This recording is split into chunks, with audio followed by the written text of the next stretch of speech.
thank you both of you for just kind of like taking the time to like be here today and just like hang out and like talk. I think like well, one, I don't think I've ever gotten like a chance to really sit down and like talk to the two of you really.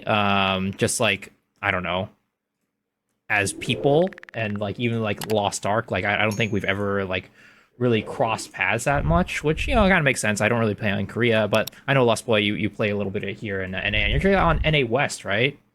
Yeah, I'm on NFS, yeah.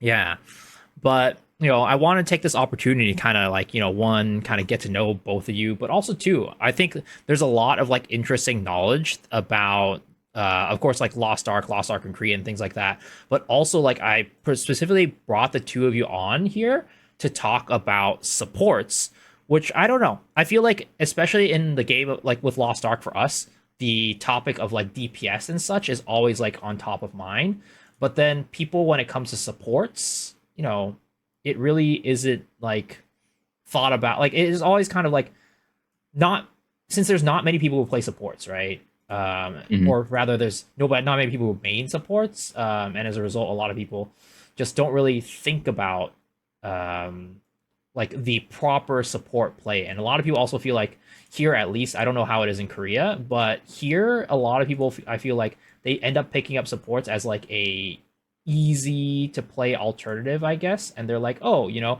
gonna get into parties easily and things like that. So if you're a new player, you should play support. So I think there's just like a lot of stuff I want to explore on this podcast today around supports, but then also get a little bit of your thoughts around like how what you think about Echidna, what you think about Behemoth, and things like that as well. So I guess from there, let's get started.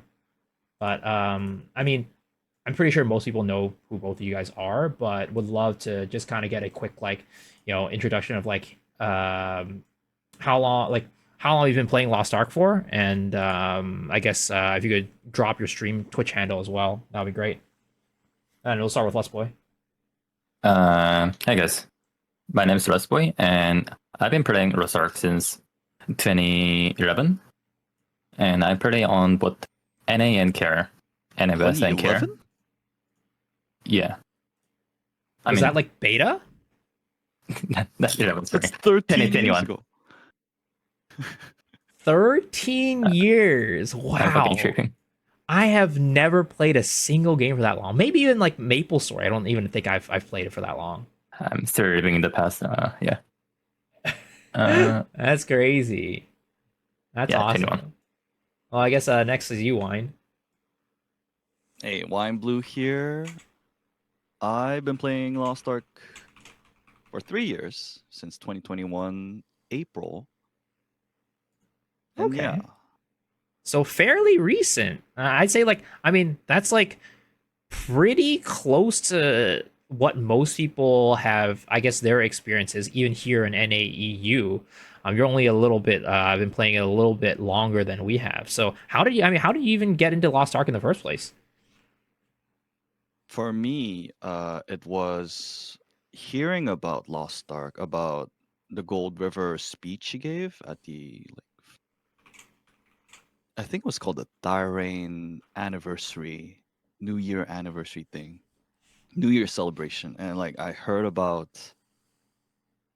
the amazing things that he said uh, would happen to Lost Ark, and they actually did. And then at the time, a lot of the other RPG games were having a rough time, and a lot of people were flocking into Lost Ark. I heard about this amazing raid called Vulcan, Mm-hmm. and people were having a blast on it.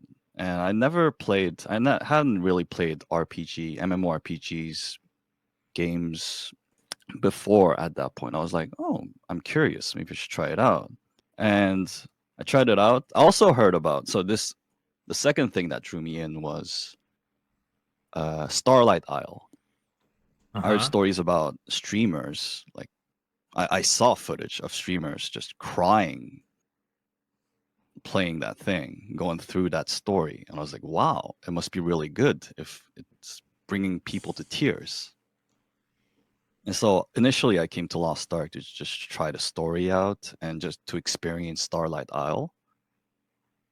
And I ended up staying.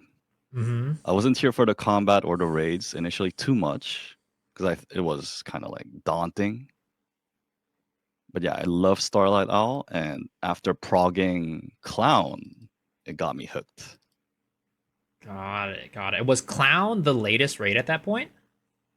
The newest raids when I started playing was Vicus. And Okay. then a bit after I was playing, Clown was released. Okay. Okay. And yeah, I was like an utter Mokoko. And learned the game by progging Clown for 2 weeks straight. It was That an is awesome experience. yeah. I mean, learning Clown as your first raid, that sounds like a crazy experience, considering the fact that I mean, for the longest time, I feel like in Korea, at least this is what Saint said last when he was first talking about the game, he was saying how like people like like kind of like felt like Clown was still one of the hardest raids for like the longest time, and were like bragging about like clearing it for like months afterwards. It was really difficult back then. It was rough because you know how all the gates were connected. So if you wanted rewards, you had to clear the entire thing. Mm. And if you stopped, like say at gate 2, you had to go back to gate 1 every time. Wow. And then back then, it was really rough because like things like adrenaline or expert had not been invented yet. Uh-huh. We didn't have Hitmaster. Like the build choices were really limited, and people like didn't have gems and all. And the knowledge about the game had not been advanced too much too. Yeah. I mean, were there any guides when you did it, or did you do it completely blind? Oh, we definitely looked at. Definitely looked at guides back then when I was doing Clown. I started doing it like after some guides had been materialized. Mm-hmm. But yeah, like it Got was it. rough. I mean, I can imagine. Even here, when it first came out, it was pretty rough. And I think still today, there's a lot of people, even despite like all the nerfs, they're still kind of like afraid to go into Clown in many ways. Indeed. Yeah. And for you, LustBoy, like what, like I guess what got you to play Lost Ark in the first one, and like, did you quit any time in between? Slash, like, what keeps you playing these days? I started Berserk when Gunslinger was the newest character, newest class in the game. Uh huh. And I saw Gunslinger, the trailer, and wow, that target down scare looks really cool. So I kind of wanted to try it. So Gunslinger was my first class ever, and Mm-hmm. I actually almost quit the game because my friends back then they wanted to what is it? The fucking Arbion and Roya blind, Uh huh. and that shit was actually so fucking hard. I mean, and then, but the thing is, like, the crazy thing is, like, now we look back and like the mechanics of all those fights and all those bosses are like so much simpler than like what we have today. I mean, is that true? Because I still keep don't seeing understand people, Oreha. keep sharing Arbion in Daemon, so I don't know if this even true. It's true. It's true. People are failing Albion, but the thing is, Albion back then didn't hit as hard, right? If I remember correctly, I don't think it like one shot you. Did it? I think it's nearly one shot on. I Mm. Yeah, remember. it hurt a lot back then. Well, I mean, I hated that boss in general. I was playing, I played back attackers, and every time that thing would like do its like rear kick, I would literally just scream. So, yeah, oh my gosh. But I guess what kind of keeps you playing the game today, LustBoy? I actually didn't want to play Rosar after the Arbion Prog, but I just didn't have anything else better. And what about today? Like right now, like what is your motivation for playing right now? Right now, I just spent too much. You know? It's a sunk cost The sunk cost. fallacy. I mean, I think there's a lot of people who are probably on the same boat as well. But I mean, honestly, at the end of the day, I still don't think there's any other MMO out there that really has like the same level of like combat, like how good the combat feels in Lost Ark. Like, I don't know if there's any other MMOs that really kind of get even close. Same. Yeah, Rosark actually has the best combat system. Yeah, I agree. I agree. Nothing comes close to this. And that's why, like, every time I look at another MMO or I play another MMO, like Final Fantasy, for example, when I used to, I tried playing that like before. I think I tried it like 2 or 3 times, but I could just never get into it. But then Lost Ark, it was like immediately I got hooked. I remember actually looking at trailers for the game back in like 2013, and I'd been Mm. wanting to play the game ever since. So whenever it kind of got announced here, I ended up hopping onto the Japan server, trying to play it through that and learning it a little bit. And then ultimately, at the end of the day, it came out here, and that was, super fun, super exciting. But yeah, Yep, yeah.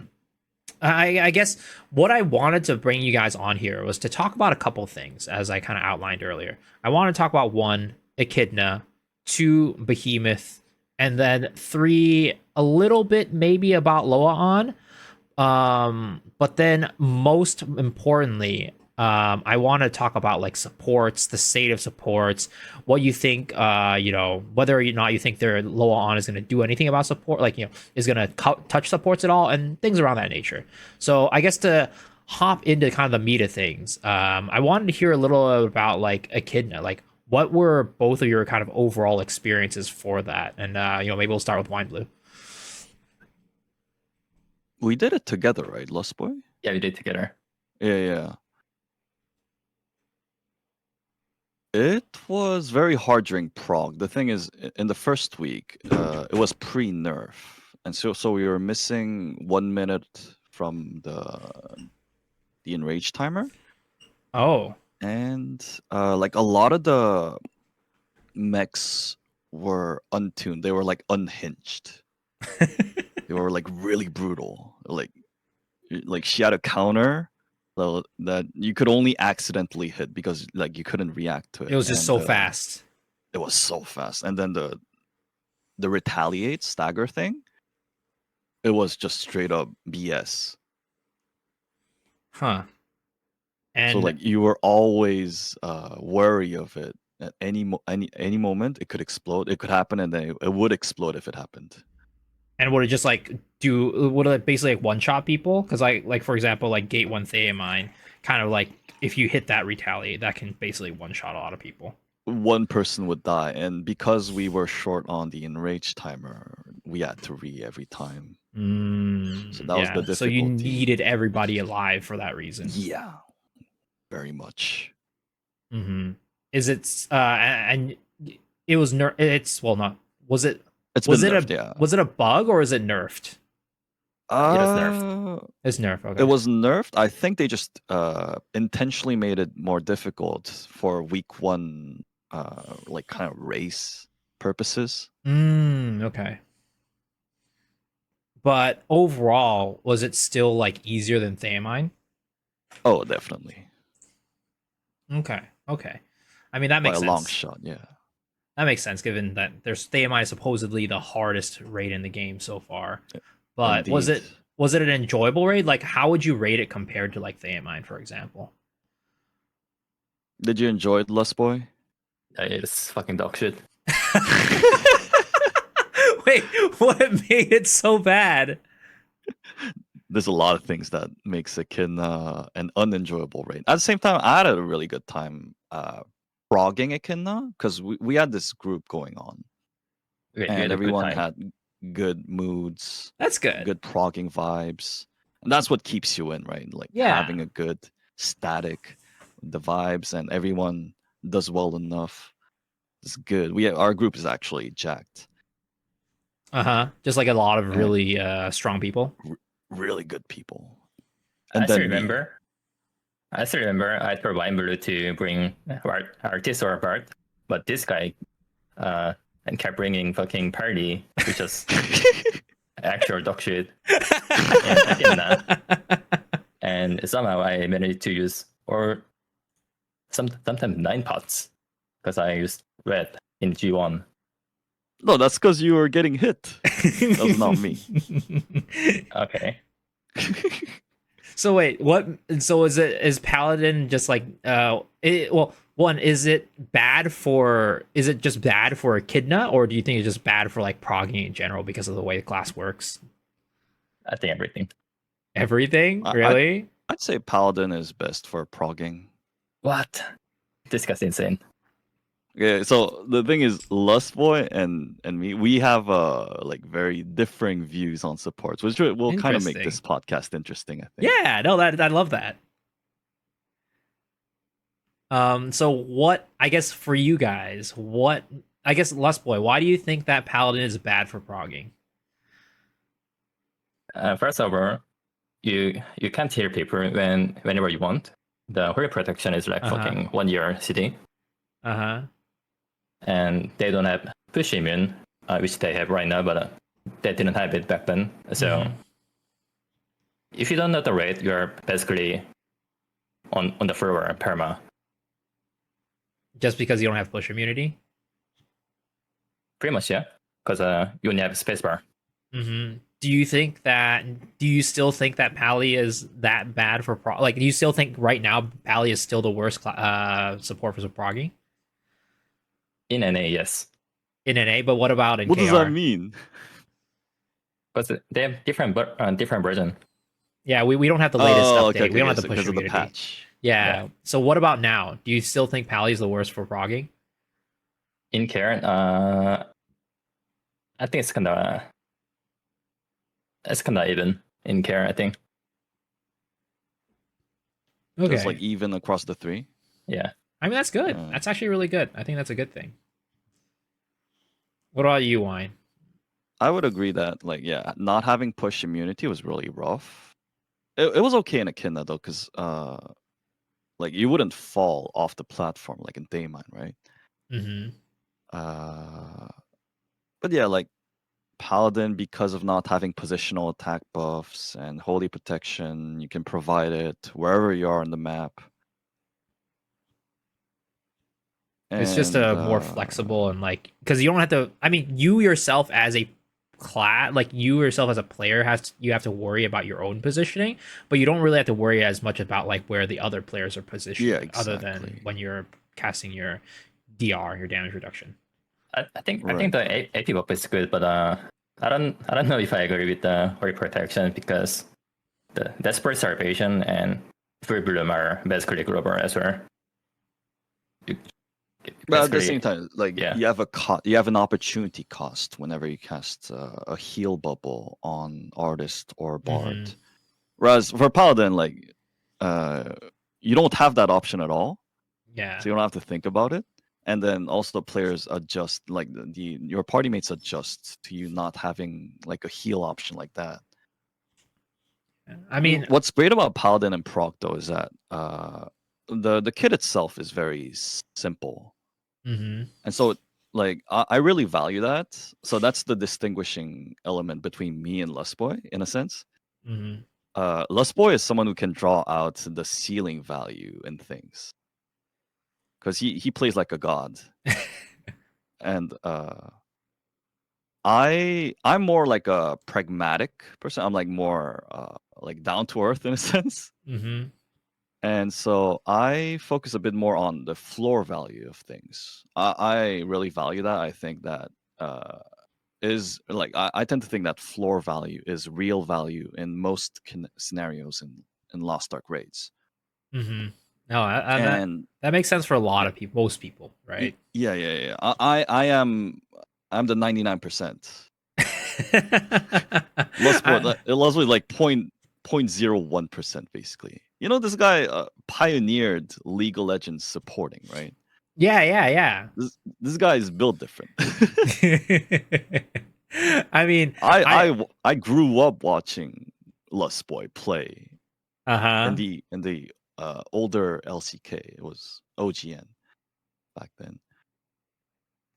I mean, I think that like it's very interesting, kind of just like hearing you talk about LustBoy and yourself. And obviously, I have sadly I don't ever get to watch either of you stream because all three of us stream basically at least I stream very similar times to both of you, so I don't really get to watch both of your streams very much. So it's nice to just kind of hear like your experience and like how you think each other play. Yeah. But I mean, I'm sure you're also like very good at the game, Wine. I'm sure you're just giving it. You're not giving yourself enough credit. I'm just passable. All right, all right, all But right. oh yeah, but anyways, like Paladin is great because it simplifies the problem. Like a lot of the raid scenarios problems, can Mhm. become very complex, difficult, hectic, chaotic. And so in a lot of cases you can draw out more by simplifying, dumbing down the problem. So having a simpler kit, like restricted options, allows you to actually shine more, to provide Mhm. more in a lot of cases, I would say. And I think that makes sense for like the majority of players, like you said too, right? I think like the simplification is like a lot better for the majority. But if you are kind of like the person who is able to kind of eke every single ounce, every single little bit of like the support's abilities, playing like an artist or a bard might be a little bit more beneficial. But I think like the number of people who can do that in the game are probably very, very minimal, which is why a lot of people recommend if you're newer to the game and you want to play support, they recommend Paladin. But Yeah. I guess kind of going back to Echidna itself, how long did it take you guys to prog Echidna? I think you propped for like about 4 to 5 days. I think. 4 to 5 days. Do I you? think I could be wrong. No, I think we took 2 days. We cleared it on the second day, and Did I? yeah. And we were among like the fast groups basically. Oh yeah, weird. So we took around like 20 something hours to clear it, I think, in total. Just raw progging time. And we cleared it on second day during the night. And we were probably like top 20, if not top 15 among the clears. It's hard to Oh. tell, of course. And were you guys doing hard mode or normal mode? Hard mode, of course. Hard mode. Okay. Do you guys? How long do you guys think it would have taken you to prog if it was the nerfed version of Echidna? Less than Uh, 10. Really? 3 hours. It's Maybe that even. much easier now? Yeah, it is actually Yeah, much it easier. is. So what exactly did they nerf? Just HP in general and interval of special appearance, and Mhm. the special appearance are way much forgiving. Huh. Interesting. Interesting. Do you think like do you think they over nerfed it or do you think it's okay? They definitely over nerfed it, yeah. But I guess it is good for casuals. It's good for homework, definitely. Yeah. Yeah. We Yeah. wouldn't do it on homework like as we do right now if it weren't nerfed. Yeah, I think it's good for grade or goods. Hmm. For the Okay. health of it, yeah. For the challenge aspect, like I'm fine with the first week version. Mhm. Mhm. I would like them to release in global the unhinged Echidna at first, and then nerf it down. But like that's what I wanted to happen in the West, right? I wanted you guys to experience unhinged Daymine for the first week, Uh-huh. but they Which we didn't nerfed really, it. yeah. But you got the nerf version, and it's a further nerfed version compared to our version right Yeah. now too. I think it's kind of crazy because I think originally they were saying that they weren't going to nerf anything, right? Or was that if Right. it was? Yeah, that's what I remember. So I don't know why. I mean, I guess I know why, given what ended up actually happening in the West when they might have released, even after the nerfed versions, we're still like taking forever. I was actually taking a look at some stats earlier this week, and they were saying that 73% or something like that of the players in Korea who attempted it, like you guys had a 73% clear rate or so, or like 70% of the people who attempted Daemon cleared Daemon. Whereas Mhm. here, I think there was like a 17% clear rate or something like that, some crazy number like that. So yeah, and that's after we got nerfed. So I don't know. The thing is, like, it's crazy because also, and we'll talk a little bit about this later, we have like a lot more resources than you guys because like we're not doing it blind.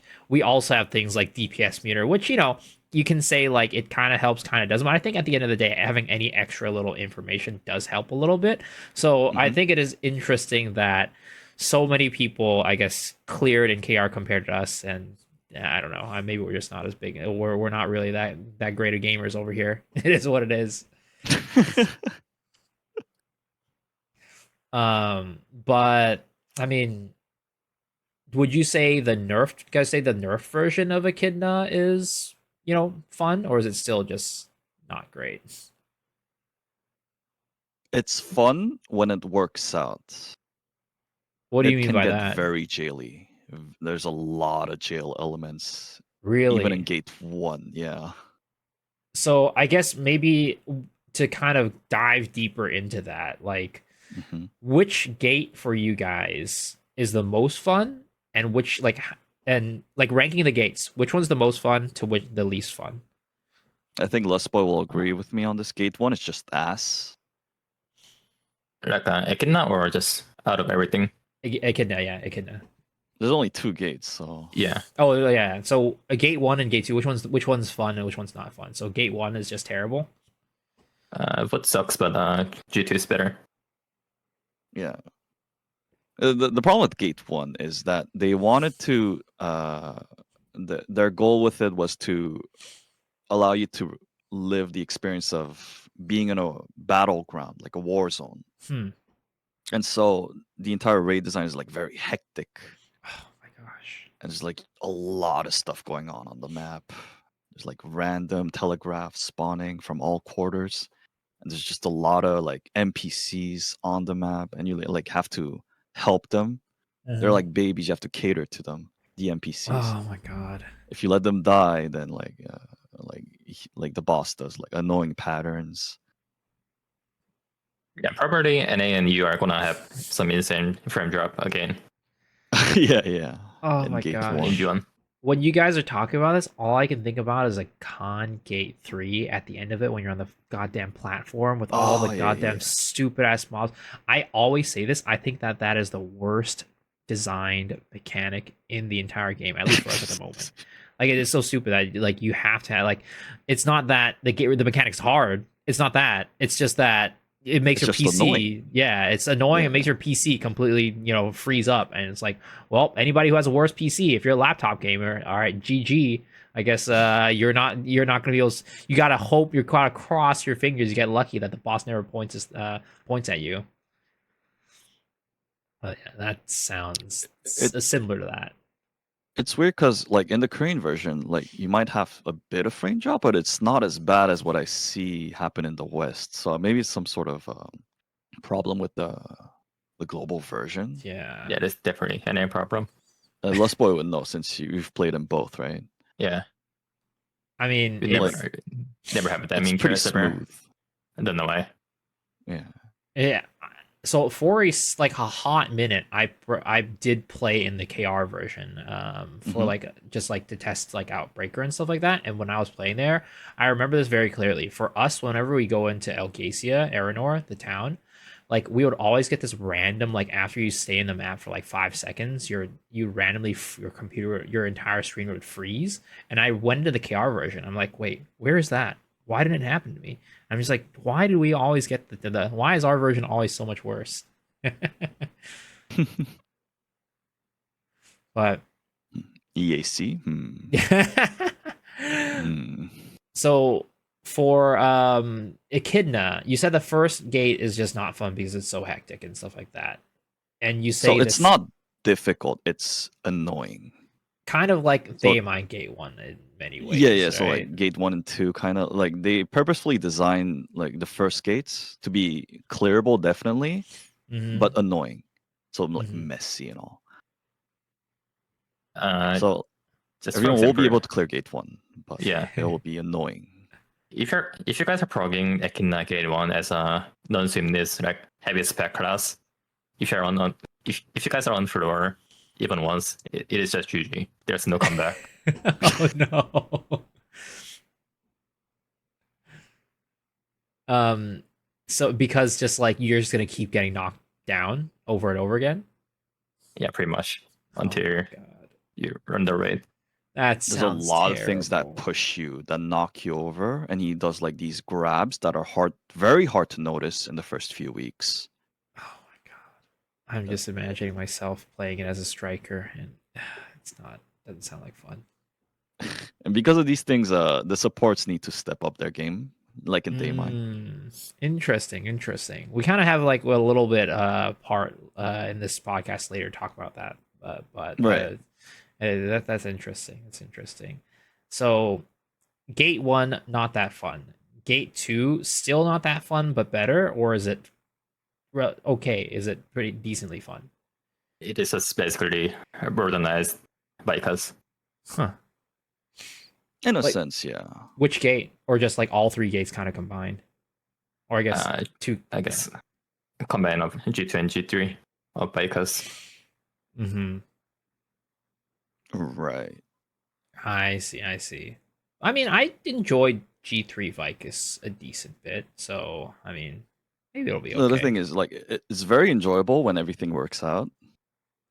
There's a lot of ways for a retry to happen in Echidna. Just like every step of the way, you could have to go back and do it again. Is it There's just so many ways to because? mess up. Is it just because like because I remember this used to be a big problem, and I feel like recently it's been less of a problem, at least with our raids, where in the past, even if one person died in your raid, it basically meant a re. Is it kind of like that, where you basically need everybody alive for the mechanics? If you have a strong party, then you can allow like 1 or even 2 people to die. Mm-hmm. But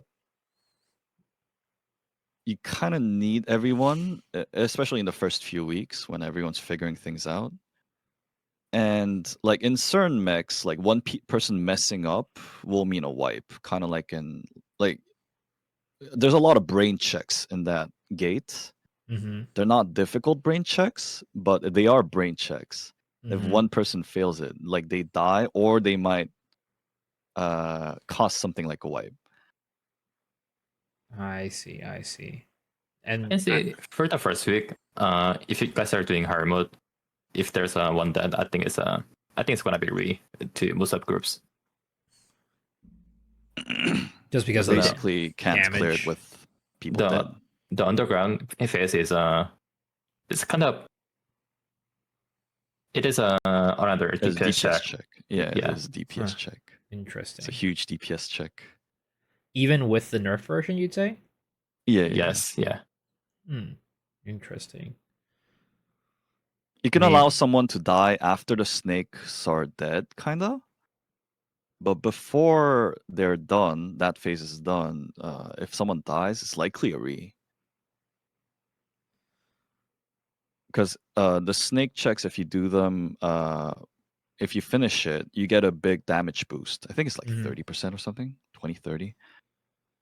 So Yeah. it's really important to get that snake damage check done earlier on so that you can do actual damage to Echidna. And the snake check is like a Trixian damage check, Hmm. which means you like it's just raw damage. Your party has to do a sheer amount, like sheer big amount of raw damage. So it sounds like we should get some breakers in there and some surge blades and igniter Yeah, swords in there. there are classes that are absolutely good at that. Breaker, Blade, Entropy classes in general. Mm-hmm. Sounds like we should be gatekeeping gunslingers. Got it. Got it. Oh yeah, that sounds good. when are they gonna actually show some love to like gunslingers and my boy striker? It's I feel like we've been in the mud for so long. The problem with Gunslinger is that I don't know. It's like the uh in Korea we call it like the gatekeeper class. Uh-huh. It's like if your class is stronger than Gunslinger, then it's like S tier. Yeah, it's If been it's that way not, for it's a like long D tier. time. Yeah, it's like But the guardian of the A tier is Gunslinger. that still the case now? I would say so. Huh. The problem is like Gunslinger is a class where like it's really different between like when it's in the hands of someone really good, Mm-hmm. then it looks so good, right? If you see some of the hell gods playing Gunslinger, it's like, Mm-hmm. holy, I can't do that. But like mere mortals like myself will not be able to draw the value of that, will not be able to play like that. And so it feels like pretty bad, the class. When in fact, like it has the means of becoming a really good class, right? That's what I I think think. I think the problem of Gunslinger is just I think it's really simple because there's too many people already have made Gunslinger with too much expectation. Mm-hmm. Like let's say if they knew Gunslinger did not a lot of damage, if they knew like it's about like 5 arterial damage, I don't think they would have complained this much about Gunslinger. If you think about it, I think those people are just complaining because they made the class without enough research, and after honing their Gunslinger, it turns out it's doing no damage. But yeah, So LustBoy is calling out people for being bad. no, it's just low selling. It is just what it is. But does it have a high floor, you think? It's kind of mediocre. Mm. But do Because, you? yeah. I guess Lustboy, do you still think that it has the potential? It is that class that it used to be because, like what Juan was saying, it's kind of like the gatekeeper class, right? It's like if you can beat Gunslinger, you're like you're OP, but if you can't beat Gunslinger, you're not very good. Is that still the case nowadays? You'd say? Do you think Gunslinger is like right under the really strong classes? Uh, Gunslinger is kind of middle of the pack. I think Yeah. it's just average in terms of damage. Yeah. And I think that's a lot of people kind of have a complaint of like they're not happy with that because they're like, I have to work so hard to just get middle of the pack damage, whereas we have these other classes that are like way easier to play that do way more damage. And I think that's kind of what people are mostly unhappy about. Yeah. When your efforts are not rewarded properly, you feel like then people start having like these complaints, right? Mm-hmm. Is there what changes would you suggest to like make Gunslinger, I guess, more people feel like playing it more, I guess? What changes would you suggest for or think that Gunslinger should have? Properly combat stat scaling slash the Christian's problem. Have you played Gunslinger before? Miso? I have played, but a very long time ago. But one of my best buddies, he plays Gunslinger as his main, so I do hear a lot about the issues of I the see. class. I think the biggest issue is the uneven Christians. Yeah, I've heard about that. Mm. Do you think so? So you think that they should change like how that the engraving works with that? They could change the engraving, yeah, or they could change the combat stat scaling. Like the spec scaling of Gunslinger is actually kind of dog shit, but they kind of have to go spec anyway Mm-hmm. because swiftness is even worse. Mm-hmm. They just don't have a choice. No, that makes sense. That makes sense. I don't So, know much about Gunslinger, so I mean, I don't like I said, I don't really play Gunslinger. I just hear about its troubles and issues. yeah. I have a 1540 Gunslinger. It's just like a mannequin for the third anniversary skin, I think, fourth. Yeah, mine is a 1310, so not really much investment in it at all. But yeah, I mean, I guess back to Echidna itself.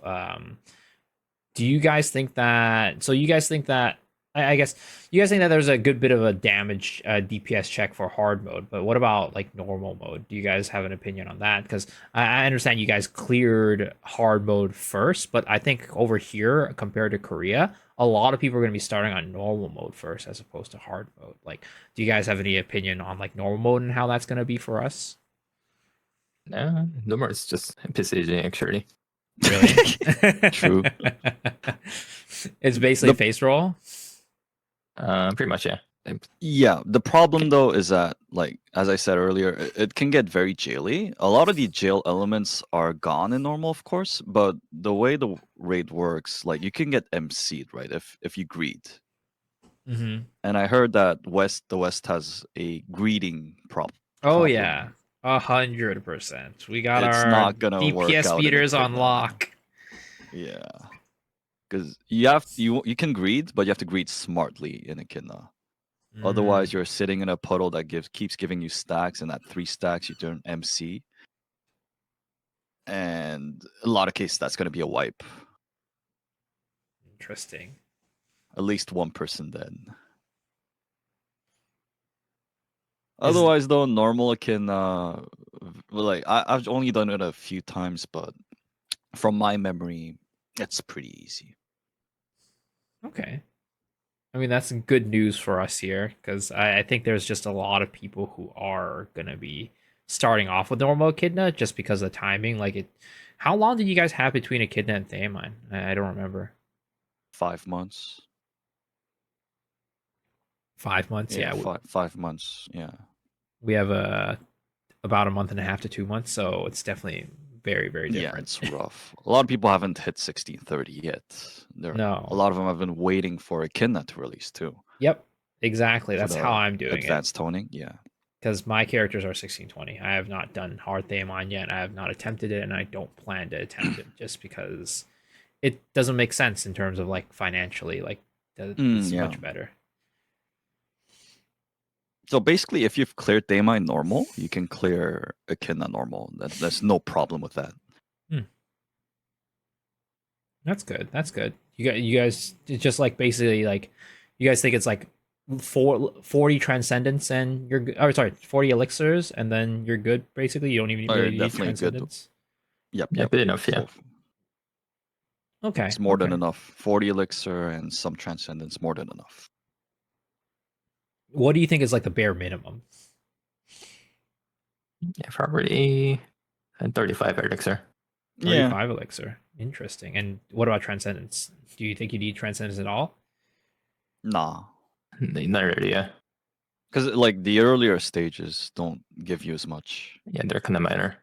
Okay. So, I mean, that's a good thing for people because I think like a lot of people. I mean, there's been a lot of talk about like transcendence and elixirs and like how people hate elixirs here. And like part of that talk is also like people are like, well, they're releasing this thing so early. They're not giving us time to like gear up our characters for it and get the elixirs and transcendence. But if like 35 set is perfectly feasible for Echidna, I think that a lot of people will probably be a little, kind of a relief to hear that because I think that's one of the biggest worries about people here is just like, or not worries, but biggest complaints people have that it's coming so early is that they're like, we don't even have our like, how do you expect us to do this when we are stuck behind these vertical progression systems, these gold sinks that make it so we can't get 40 set transcendence and things like that. Mm-hmm. So that's good. I was gonna talk a little about Behemoth or thinking about it, but I think it's in terms of like the flow of the conversation. I think we just move, or we might skip that and just move on to LOA on, and then Yeah, talk about Behemoth's supports. Behemoth's kind of dog shit anyway. I mean, maybe we could touch on it a little bit. You guys think it's good for like? Do you guys? It sounds like the consensus is Behemoth is not great for the game, and it's a bad raid. I actually think they just made it for fun. Like the developers were making it for fun, or made it for fun for the players.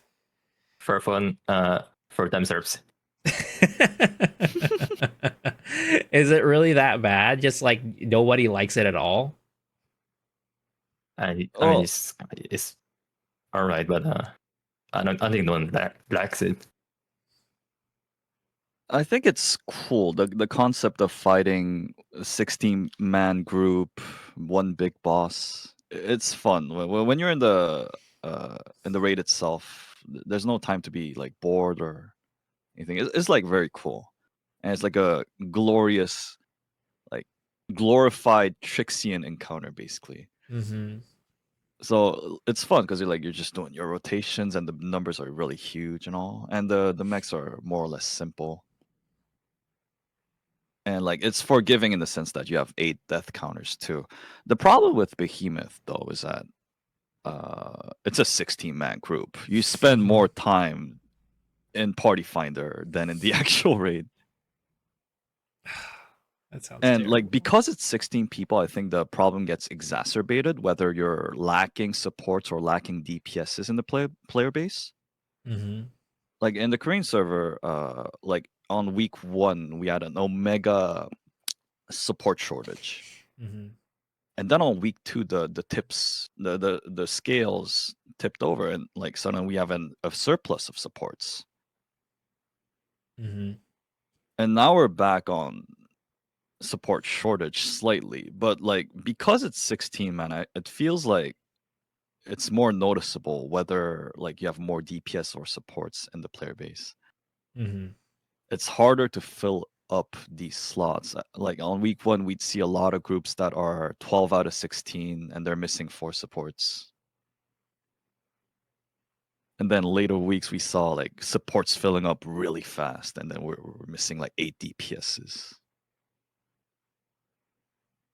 Yeah, honestly, if you log on Care server, you're gonna see rabbits like Behemoth clear, looking for DPS, looking for 8 DPS and 2 supports. This kind of Yeah. rabbits. I mean, It's really daunting to fill up these slots.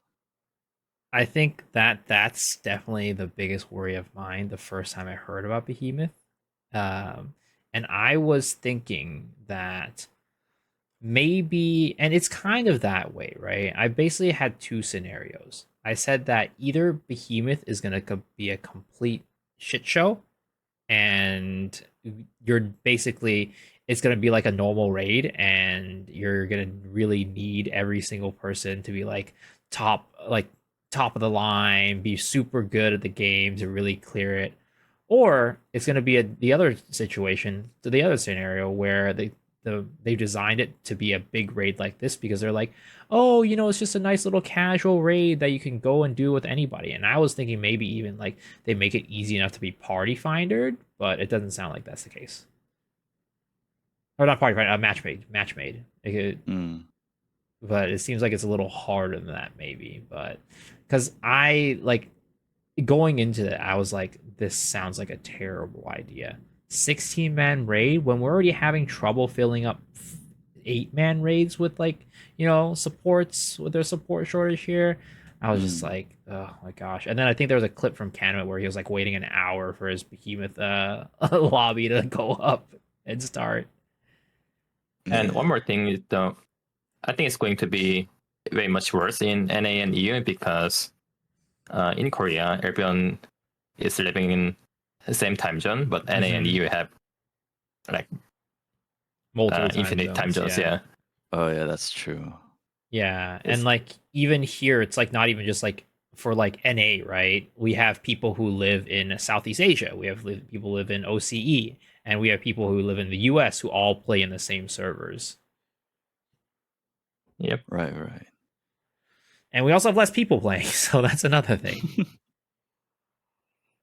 So I think if you don't have static by Behemoth, if I'm being really honest, I think it's kind of GG.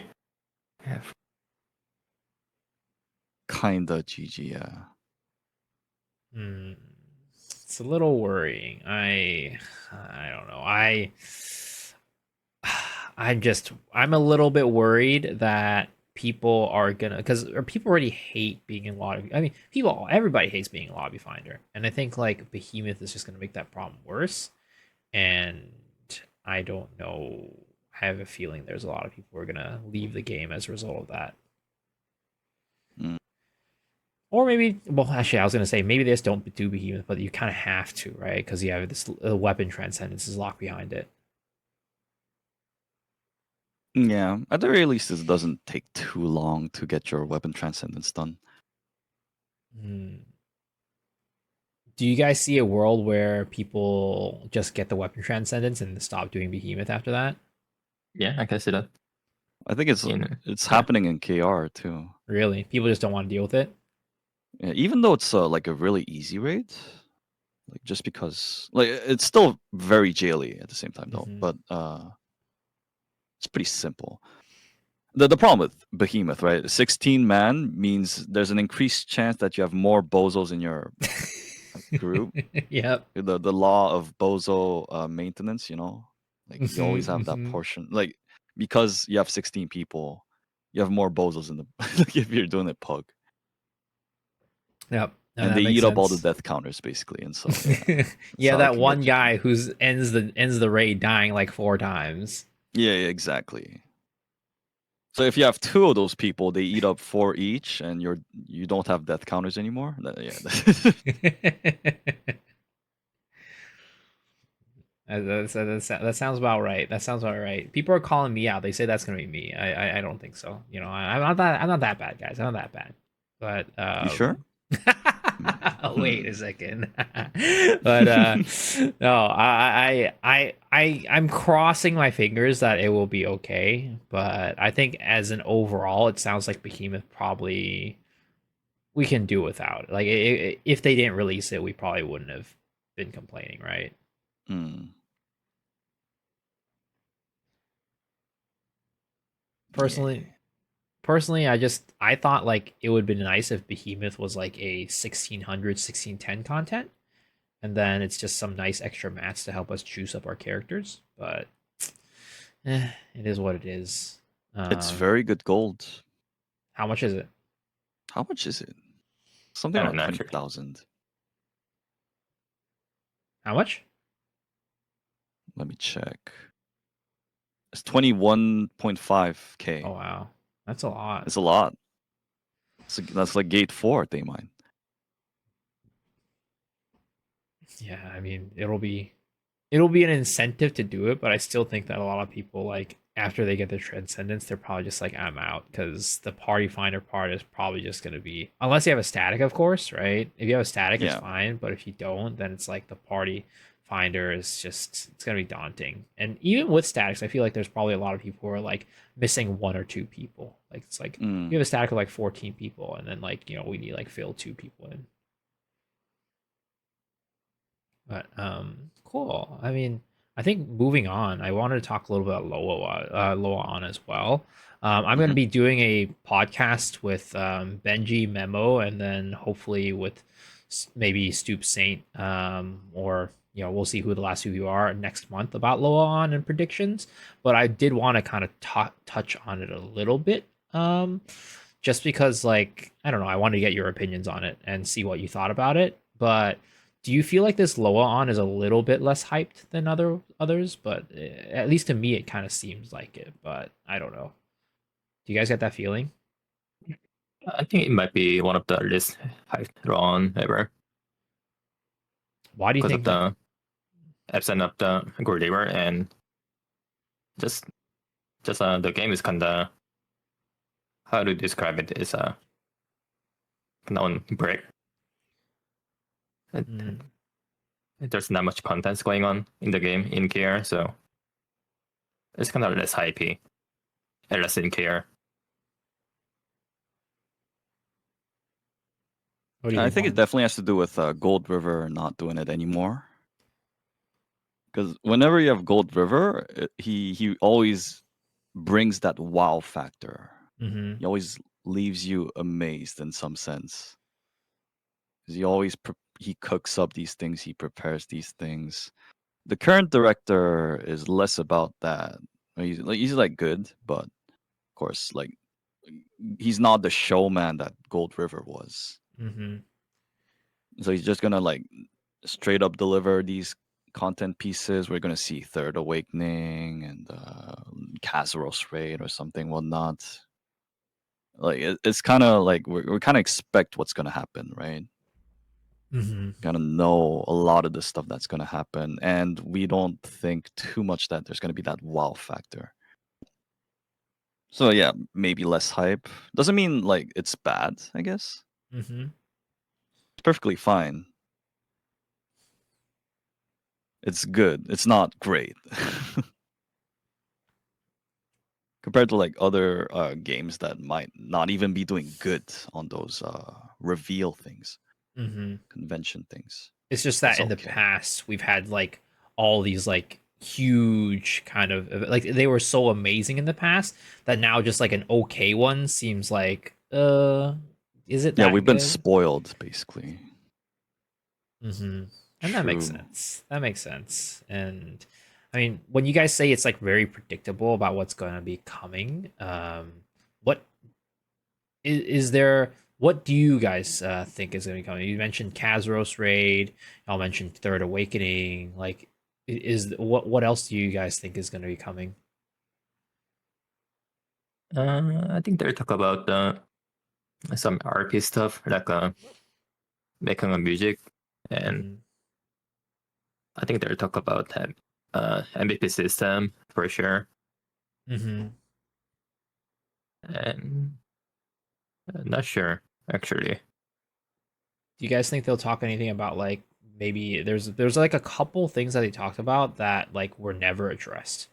For example, like the entropy set itself, whether or not they're gonna remove that or change it.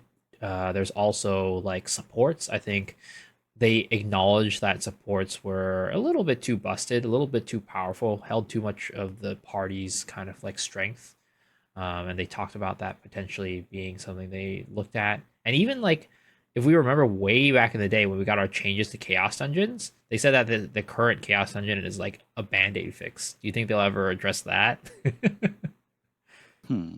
They might do because so in NA and EU we just got chaos assert, right?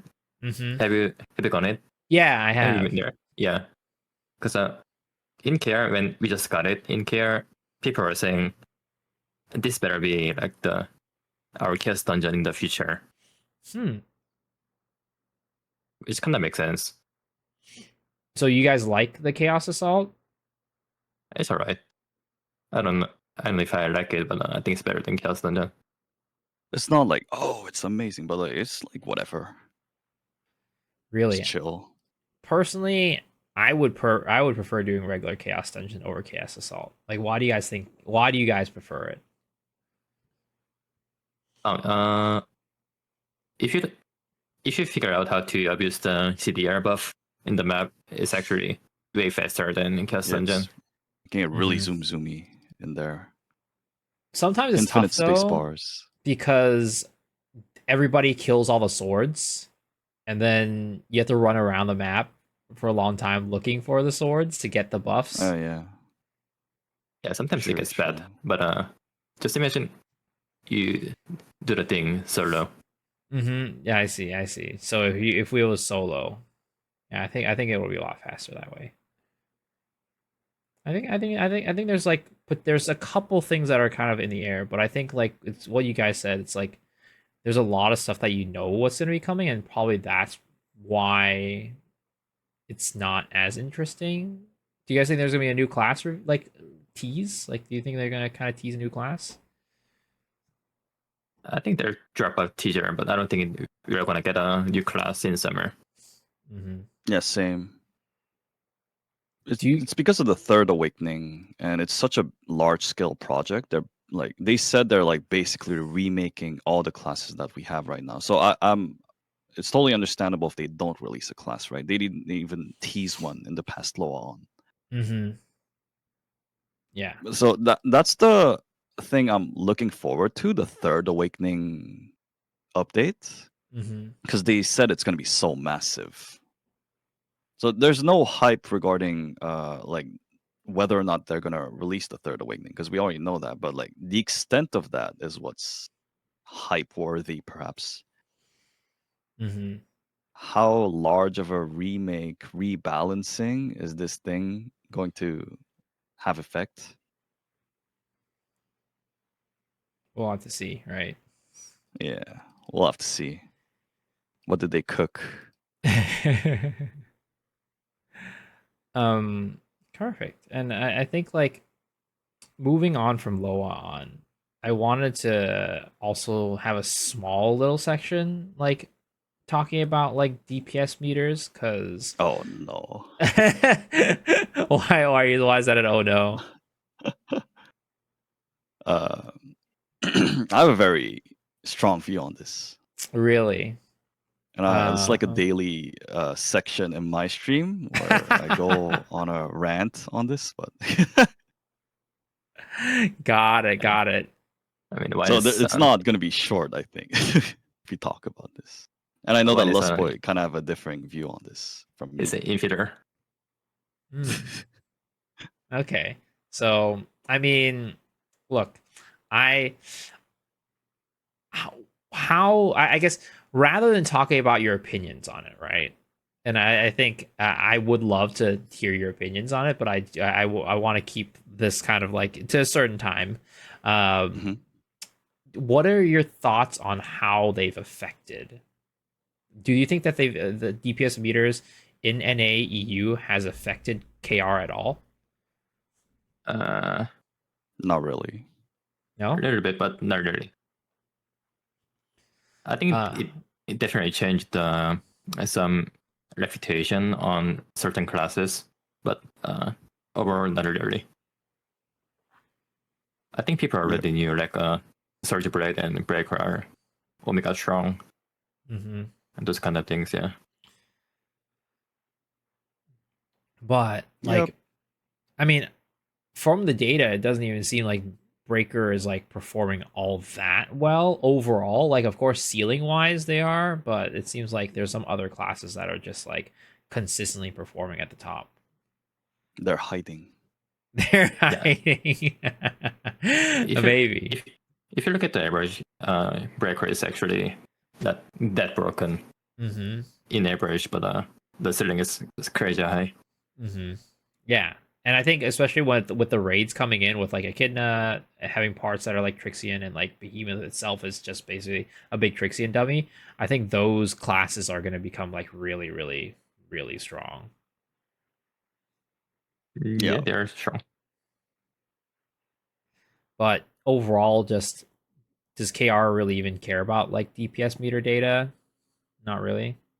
Not really. People because, definitely are interested in it. But... Yeah, they're interested, but I don't think they really care. Why do you think that is? I feel like over here in NAEU, people just like really love their meters, right? I would say probably at least 50%, if I were to take a guess, of the people here have DPS meters on. Based on my observation, I don't think people even know what the meter is even capable of. Like they never seen it. Like basically, like we're never gonna use it in the Korean server because like hard TOS. Yeah, of course. So like because of that we don't care basically. Yeah. So if you look at the Bible, it actually has so crazy informations. Like you're obviously you have the AP buff uptime, rand uptime, identity uptime, and so many random shit in the Bible. But I think most people in KR just think DPS meter as it only shows your damage. Like in Trixian, basically. Yeah, a little bit of uptime maybe. Well, I mean, I hope that stays the case because if it like since it is TOS, like if people in KR start finding more and more and they start getting more and more interested, I don't know what that'll do to the KR community. But I'm glad that it seems like it's not really affecting it too much because I don't know. I feel like the stance of the director is very, very clear. Nope, no meters, and environmental factors are affecting things way too much here. So they're basically useless. Well, not useless. Like Gold River, when he was talking about it, also acknowledged that like, yeah, it can be used for personal improvement at all. Mm-hmm. And so he was actually contemplating. That's why we have the Trixian meter thing in the first place. Mhm. That was not a thing. That was invented back Interesting. in, like, what was it? Winter LOA On 2021 or something? Oh, really? I didn't Yeah, know that that. was not a thing before. One thing Yeah. about the DPS meter discussion debate, I talk a lot about this with my chatters, and I think it's important in order to have like a proper discussion on this topic Mm-hmm. is to acknowledge that there's upsides and downsides to the DPS meter. Oh, for sure. The problem is, like, I talk to a lot of people who think DPS meter is just all good and no bad. Like, Mm-hmm. I've seen people, a lot of them say that, like, DPS meter, people are never toxic with the meter. That's not true. That's not true. Yeah, exactly. That's But not in order true. to have a discussion and gauge whether like it's more upsides or downsides, you need to acknowledge that there's both upsides and downsides. Mm-hmm. In order to have like a sophisticated discussion on this, I'd like that to be the thing, like people realizing at the very least that there's downsides to having a meter, and what kind of downsides, the extent of it. Mm-hmm. But yeah, if we get into the nitty gritty on this, it just gets very long and Lots of heated and opinions. also, Yep. yeah. So skip that. I mean, personally, I think that we should have personal DPS meters, just meters that show our own personal performance. Hmm. And it's not something that gets you don't have data from the other party members. If you want to share it, you can. But Hmm. if not, you just keep it to yourself. Because I do think that DPS meter does help like improve your play in many ways. Yeah. Yeah. I The, mean, the way I see, like, people who are against the meter, like they will still agree that it helps improve personal skill level with that information. I think you're coping if you think it doesn't help you at all. Mm-hmm. The problem I mean, is, of course, that people, like, don't know how to use the meter data properly, Mm-hmm. how to make sense of it. the DPS meter is actually kind of endless debate, but Yeah. just it actually does good thing and bad things, but I think it actually hurts the game more than it does the good things actually. But Yeah, me too. I think it's more bad than good, and so I'll always be against it. I don't deny that it has good parts to it. yeah, for sure. But I think meter is the one of the reason why they should fix the MVP system ASAP, because like for example, I went Akon hard last Mm-hmm. week with my guildies, and I was playing support, and I was on the party 2 with weaker DPSs, Mm-hmm. and I'm not trying to brag myself, but I had Oh, 100% sure. 100% AP uptime and 100% brand uptime in K2, Sheesh. but I didn't get underline. Is that even my What? fault?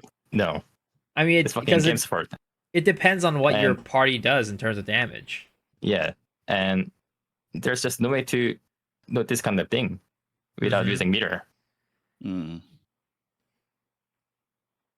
I think, like for me, I always said this, but I think that meter for sure makes support a lot more fun, because one of the biggest problems of Mm. support is like what you said, you can't really see your own impact into raid. Yes, with radiant and stuff like that, you kind of can, but there are still other factors like what just happened.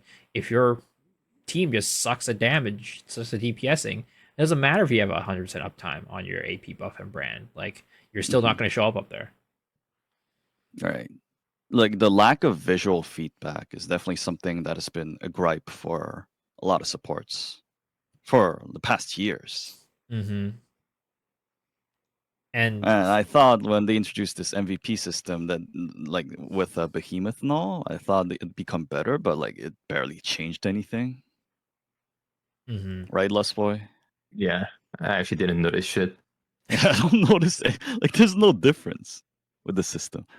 So what did they change about the system? You get a badge, basically. Yeah, I actually forgot about the system until you just mentioned it. You get an additional badge, and I'm not even sure what that means. It's not like a number; it's just a badge, and you get it. Maybe, maybe not. And yeah, it's barely noticeable. You don't even know what it means. It's just there. Mm-hmm. And so it didn't really change anything. And I think this is a really good segue into our next section as well about supports. Like, what do you guys think about the state of supports in Lost Ark? Do you think they're like? Do you think that one is it? Is it fun to play supports in the state that they are right now with like being not being able to see your contributions and things like that? And do you think that they're like way too strong, way too weak? Like, what do you guys think about supports in the game right now? I think it's kind of hard to say because if your support character is kind of geared, you have higher chance with messing with like strong DPS in your party. But if you're kind of under gear support, they usually match weaker DPS with you, right? And that means you're probably never gonna get the underline or even pop up on the MVP screen. So you never find out how we are performing in the raids. Yeah, like you never find out actually, like forever, and that's gonna make you burn out eventually as a support. I don't think that's a I don't think it's good. Oh, this is difficult because at the same time, like the game always has to be welcoming to newer players, less experienced players, right? So in a sense, it's good that like these supports aren't appearing on the MVP screen because if it shows supporter instead of noble or radiant, they're gonna feel bad about themselves. They're gonna be discouraged. The thing is, like everyone sucks at the game when they first start playing it, right? Yep. And yeah, you just have to give newer players the breathing room in order to like try out the game and keep trying to get better. And a lot of that's one of the like problems with Meter too, is that like if you suck, then everyone knows how bad you suck. And is that necessarily a good thing?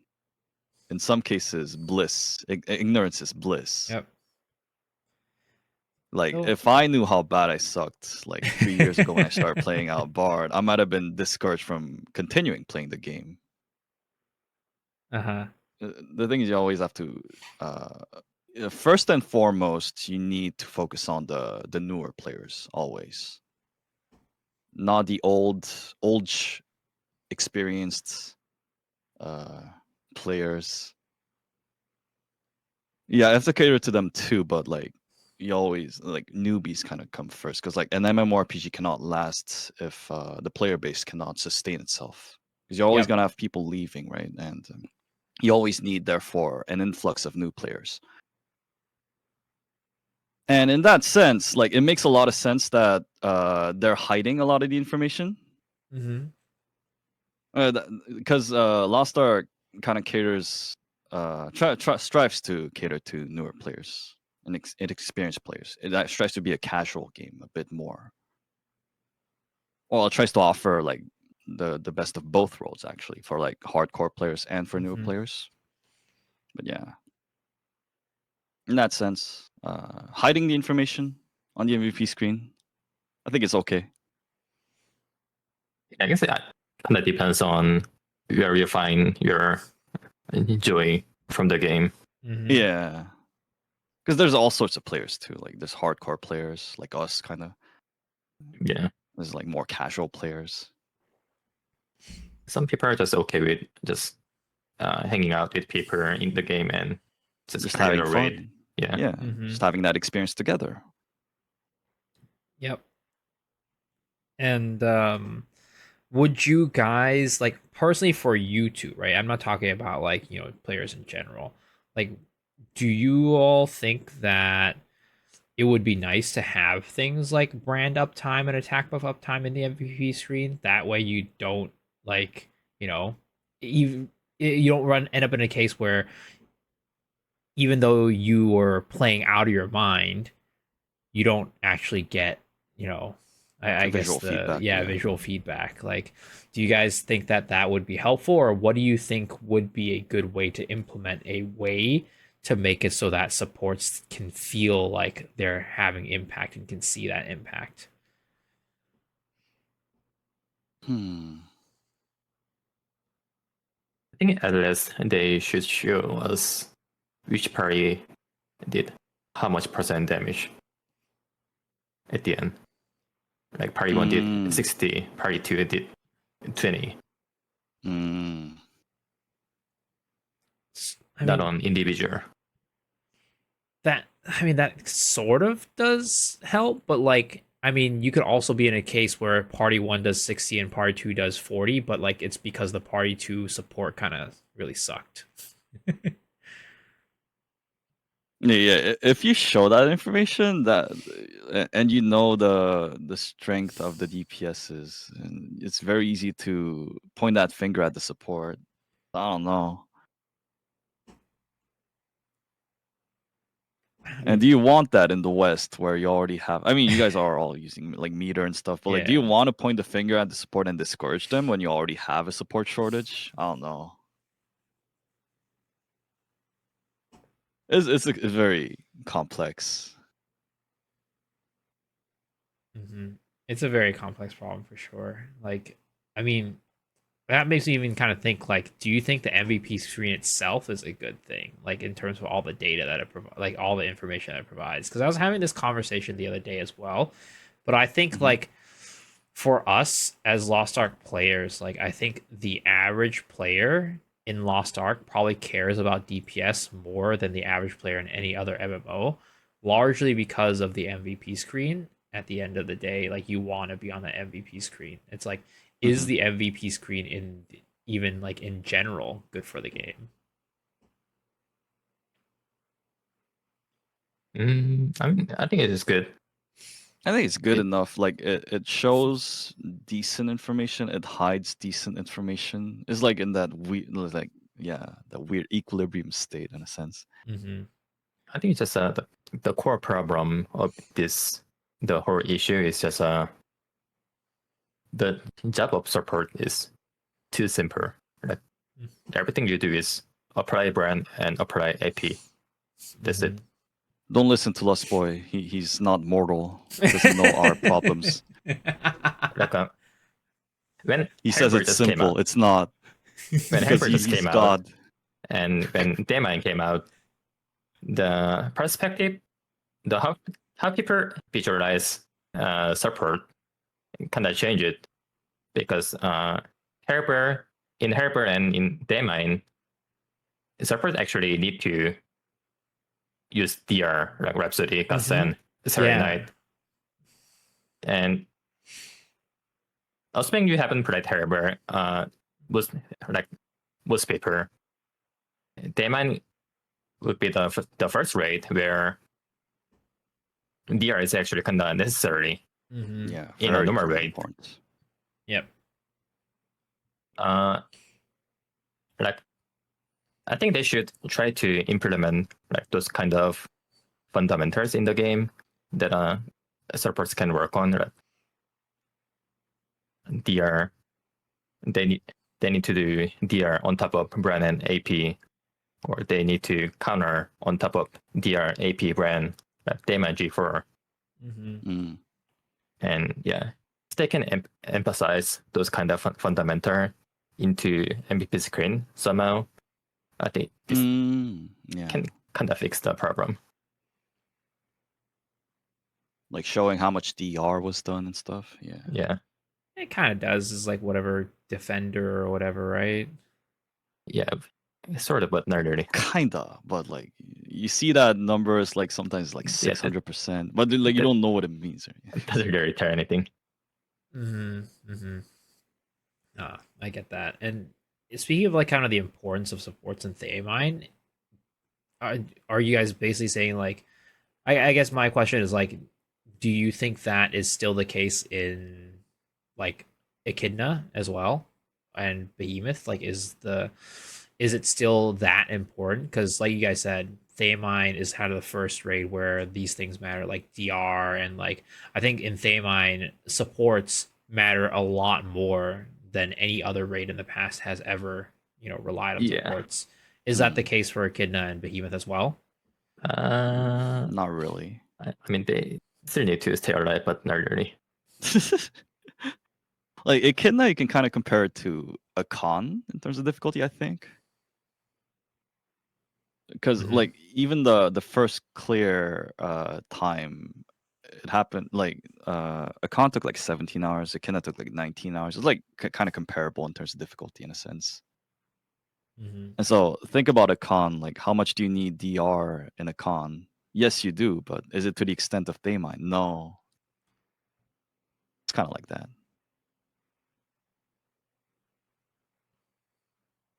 Mhm. And I guess with do you think that it sounds like at least from LustBoy's perspective that they should be bringing in more of these like raids where supports do need to be challenged and kind of like if they're not on top of their game, then it can be really rough for the party members, right?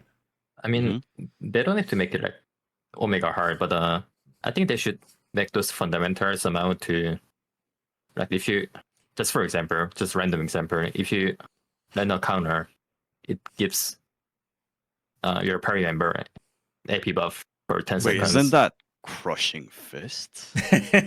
Yeah. So Yeah, you're it's saying just like that that. crushing fists should be the meta of supports. I mean, that'd be nice. Yeah. That would be nice, yeah. That'd be fun. I think they just need to add more fundamentals in the game so they just don't have to apply brand, apply AP. They're like they're a fucking bot. Mm-hmm. I Don't mean, listen to LustBoy. He doesn't know what he's talking about. it's He's harder built than you different. think. It's harder than you think. It's harder than you think for the average player.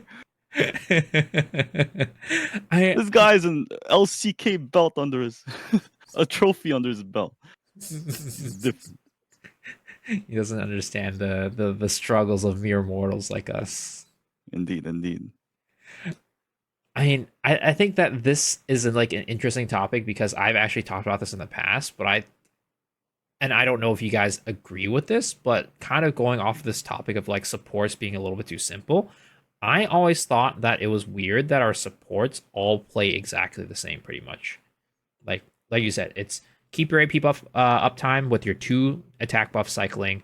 Brand uptime 100%. Some classes have 1 brand, some classes run 2 brands, and then you build up meter to like get your 3 bar or Gauge. like your whatever, right? Like I always said this, but you could literally take the skill set, like the 8 skills that you use on Paladin, you could put it on Bard, and the class would work exactly the same. Same the other way, vice versa, right? You put any support, like their skills, their identity, and how the class operates, it's essentially the same. Do It's you? the same ingredients, but they used a different recipe for the two, Yeah, right? Yeah. exactly. So in many ways, like they kind of have like slight nuanced differences, but in general, their role and like what they do in a party is exactly the same as one another. Do Yeah. you do you guys think that that is something that should be like do you think that the game would be better off if it added more variety in the ways that support played, kind of like DPS? I mean, DPS there's a lot of like similarities too, but I think the fact that there's like out of the 26 classes in the game there's 23 DPSs, it kind of makes it a little bit better. But Hmm. do you guys think that the support gameplay is just like it could use like a little bit more variety in the way that it plays, and like having a new support and bring in like a different skills like move set and like how it works could be good for the game. What do you think, LustBoy? For sure. I think I just as I said before, yeah, they need. I don't know how to describe it. Should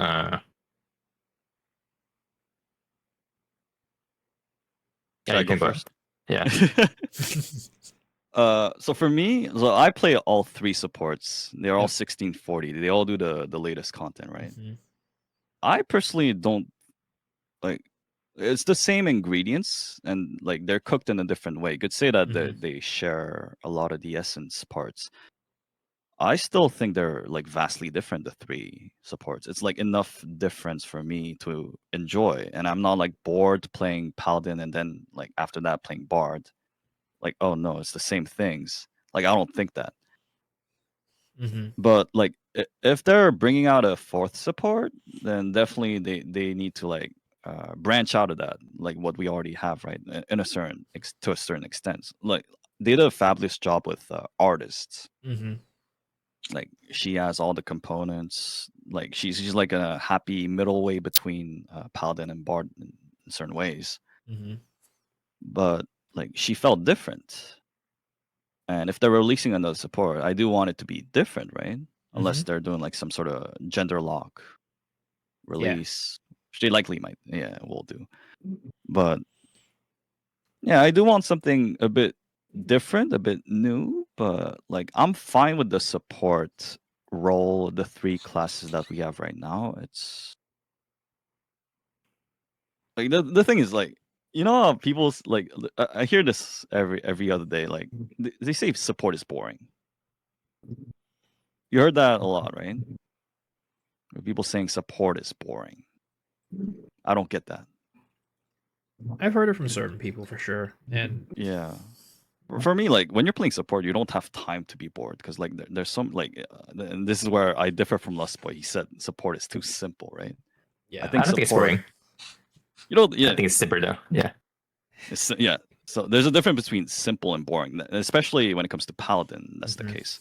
Like Paladin is simple. He's not boring. Mhm. The thing is, when you're playing support, it's like creating a melody in a sense. Like like creating a tune. You have Mhm. that basic drum beat, and you're stacking up layers of sounds.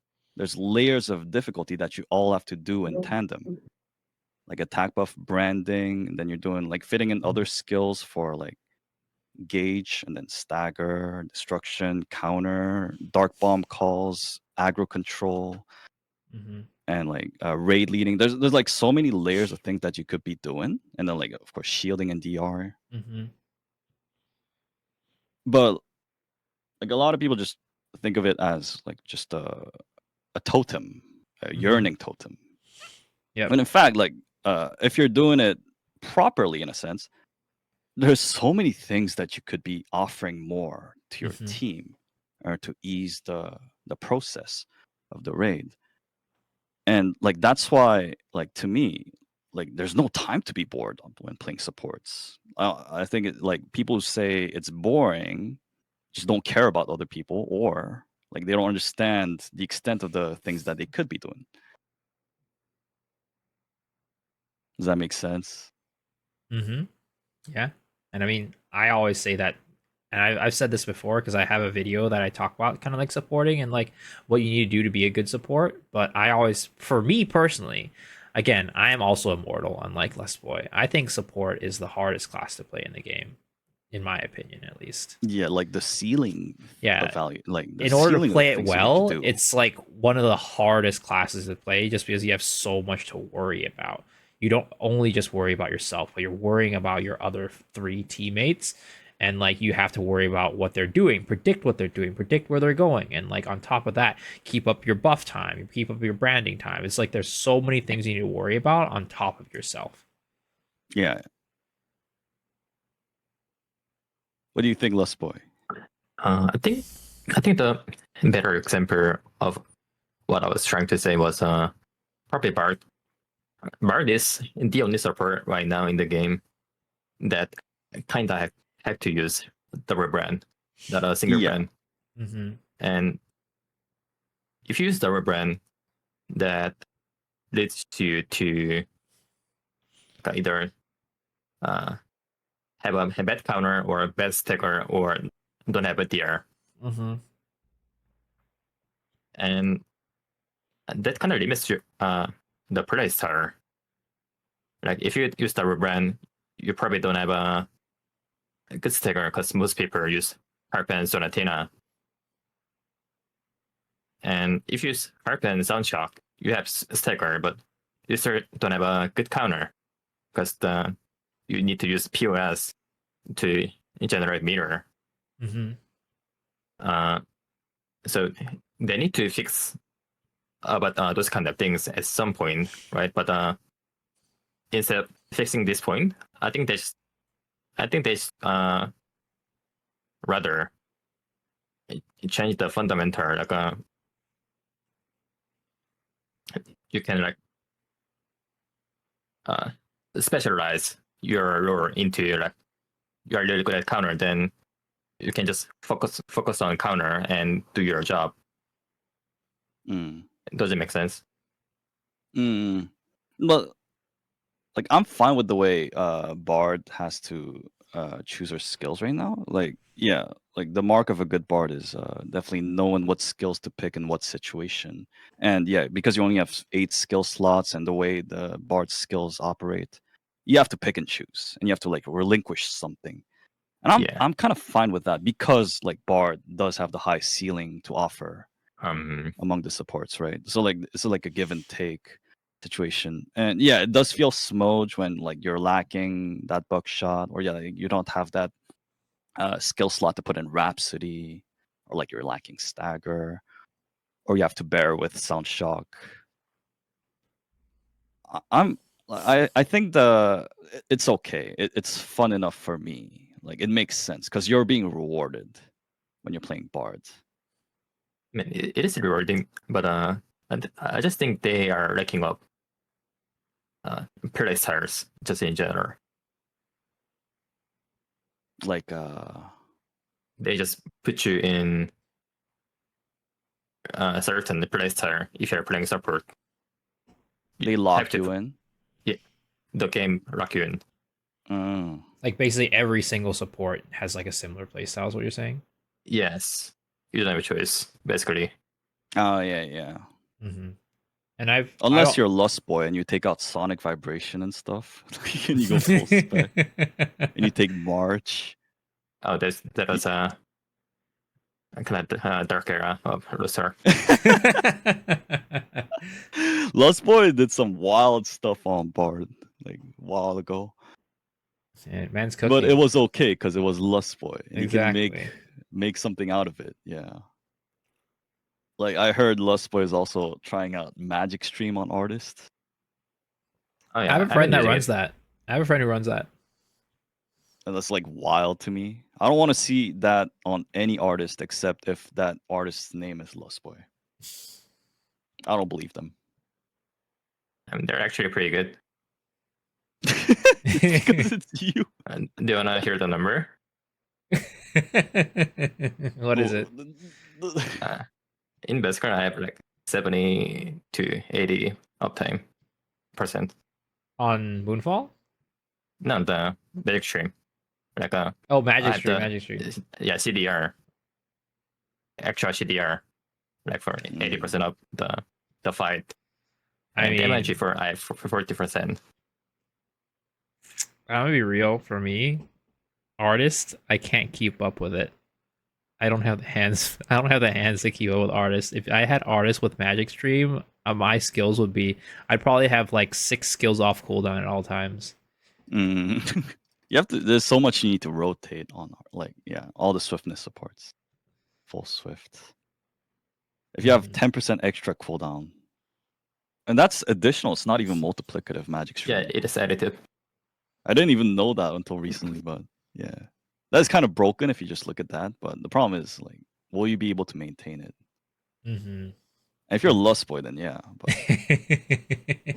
But but not for us mere mortals. Yeah, mere mortals can't do that.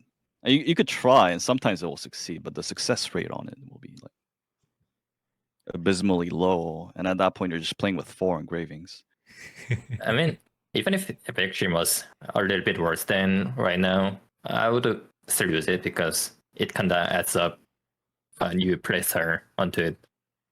Like you're actively trying to dodge parents, even though it probably does 0 damage to you. Mm. It's kind of a little mini game.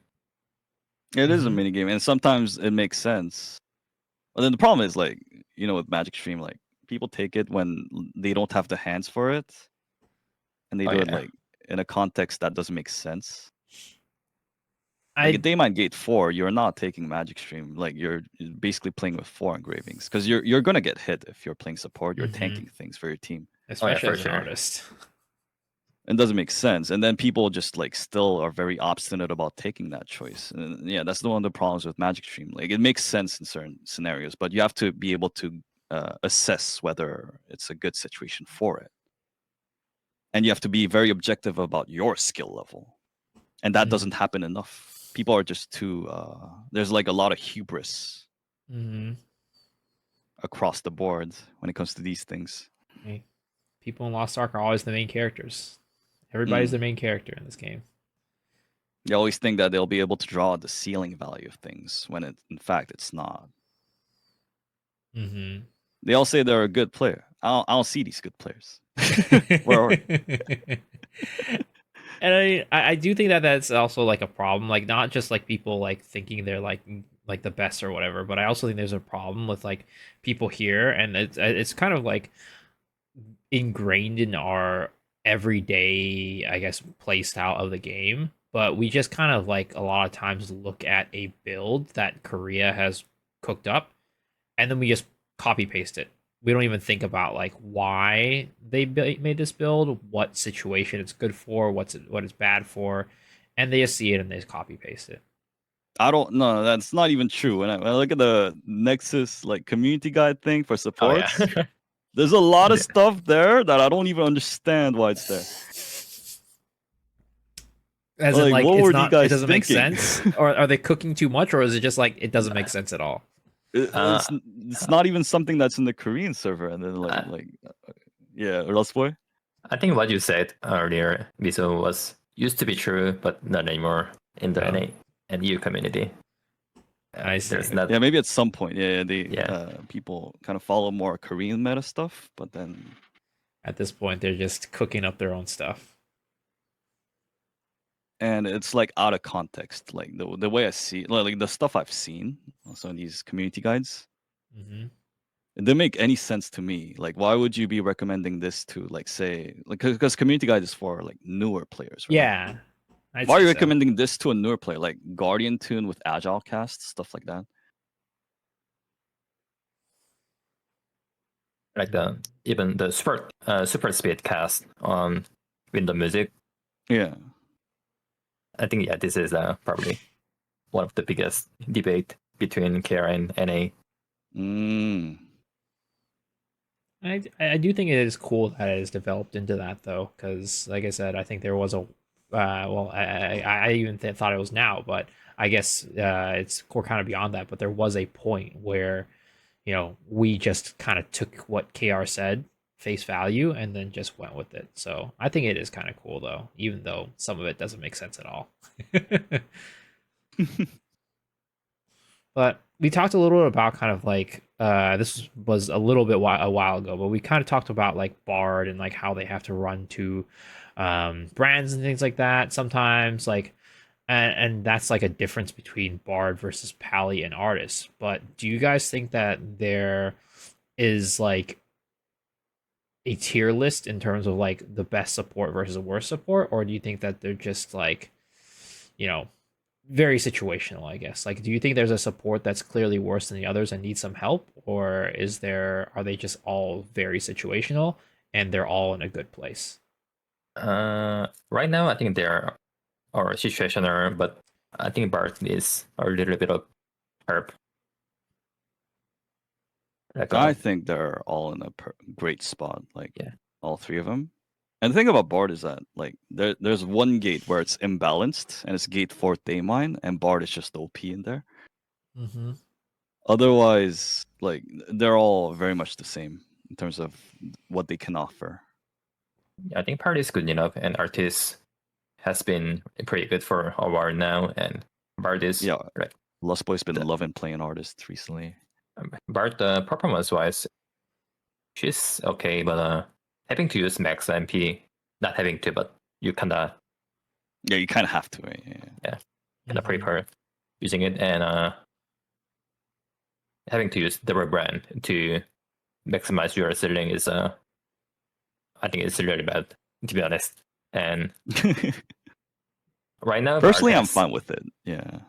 Right now, Bard has the worst DR out of 3, in my opinion.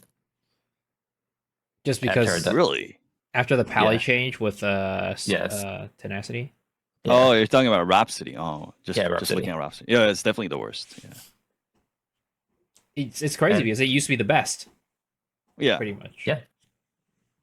Now that so they Rhapsody, fixed the other ones, yeah. Rhapsody Rhapsody doesn't has even no give you- value apart from DR. Yeah. yeah, doesn't even give you a meter, and if you Doesn't give you think about stagger. Doesn't Buckshot, give you... Buckshot Destruction is is meaningless. Yeah. Buckshot is trash as well, and Sound Hordic is just for Trash, stagger. Just for stagger. So it's just like Bard feels a little bit out of date, I guess, in terms of its skill set, because like a class like Artists, a lot of their skills do multiple things, whereas Bard's Multiple like, functions. Yeah. yeah, Yeah, it is Very, very single function. Yeah. definitely outdated. At the same Would- time, I'm fine with it.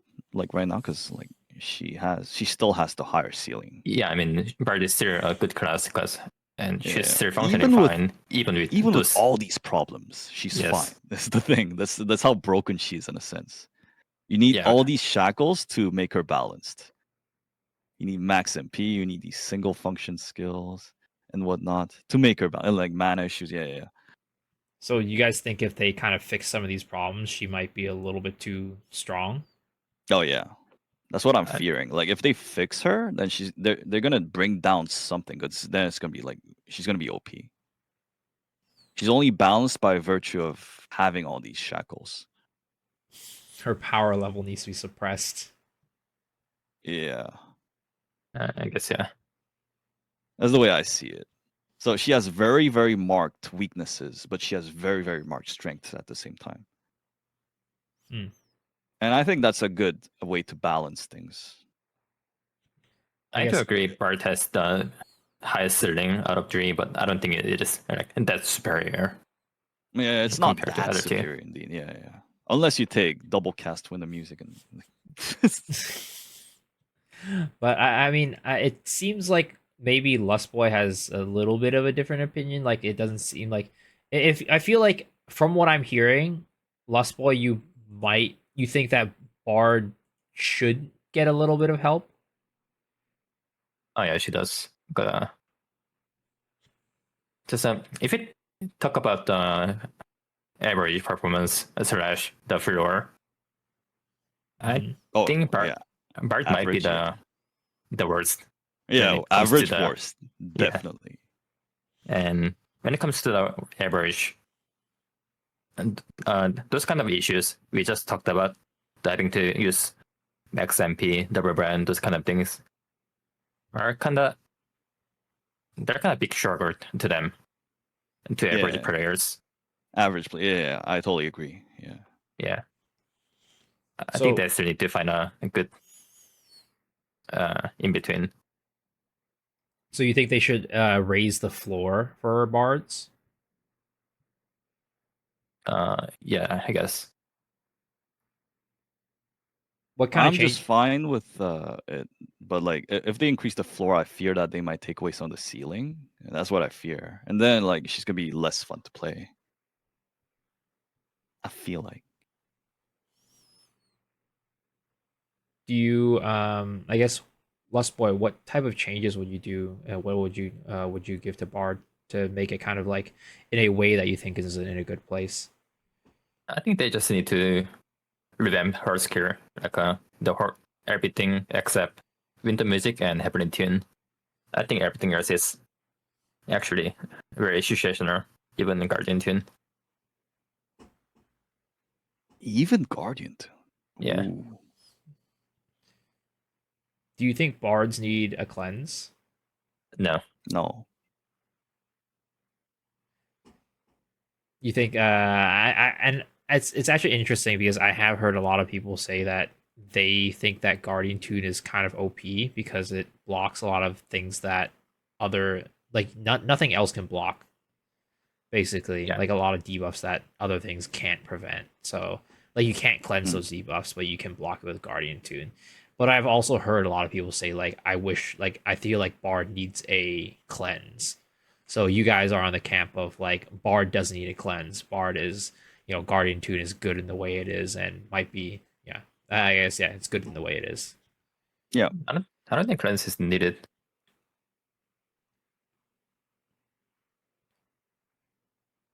I think it's partly because like in a con, for example, it kind of feels really bad if you have a bard sometimes compared to like the other classes. But I guess I don't know what the current meta of KR is. Are there a lot of debuffs that need to be cleansed? I mean, even at There the are, but not really. yeah, even at the end of Archon in NA, you guys. Okay, so when Archon just came out in NA and EU, people were complaining about Bard not having cleanse, but at the end, they were okay with it. They just need to not get hit. Classic Is LustBoy response. Just play And better. they actually played better because they got better eventually by yeah. the time. Yeah. Is it because though? Like, is it because people didn't have the Purify rune? Because No, I don't think so. It's because as people long as you still have have it. Purify, it's okay. Hmm.